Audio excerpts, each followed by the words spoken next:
Masaya ang bida ng Destiny Rose na si Ken Chan sa kanyang birthday. At mas naging extra special kasi ang kanyang celebration dahil sa mga sumurpresa sa kanya. Yan ang chika ni Lars Santiago. Gulat na gulat si Ken Chan sa pagpasok niya sa GMA Lounge dahil sinalubong siya ng happy birthday song. Ang alam ni Ken, may meeting siya kasama ang mga taga-artist center sa lounge, kaya siya pumunta roon. At ang umaawit ay ang Elderly Trans Women, ang grupo ng Golden Gays. Na-surprise po talaga ako kasi hindi ko po talaga alam na may binubuo silang ganito. Lalo na nakita ko pa yung mga makakasama ko ngayon, mga nasa LGBT group. Mas lalo talaga po ako natawa dahil nagkaroon ako ng idea kung anong mangyayari the whole day. Nag-enjoy ng gusto si Ken dahil ang Golden Gays hindi nagpakabog. Nagpakitang gila sa pagpe-perform. May umawit. May mga nag-lip sync.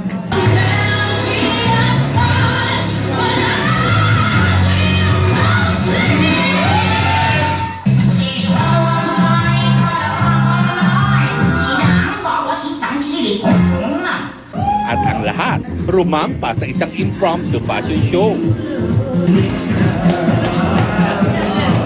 Pasabog din ang kanilang acting dahil sa contest kung saan sila ang pumapel bilang Destiny Rose at si Ken si Gabriel.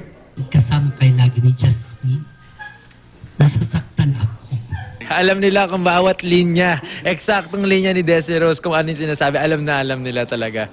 Si Ken nagbigay ng regalo para sa lahat ng kanyang mga panauhin at naghandog pa ng awitin. Hindi raw niya makakalimutan ang birthday celebration niyang ito dahil may espesyal na buwang sa kanyang puso ang trans women tulad ng kanyang karakter na si Destiny Rose. Hindi matapos-tapos ang pasasalamat ng kapuso actor sa pagsurpresa sa kanya ng Golden Gays. Sobrang sarap sa feeling po na talagang nagpunta sila dito at nag-effort sila na magbihis as Destiny Rose, no? Talagang every time na nakakausap ko sila, sobrang fan na fan sila ng Destiny Rose. Lars Santiago, updated sa showbiz happening.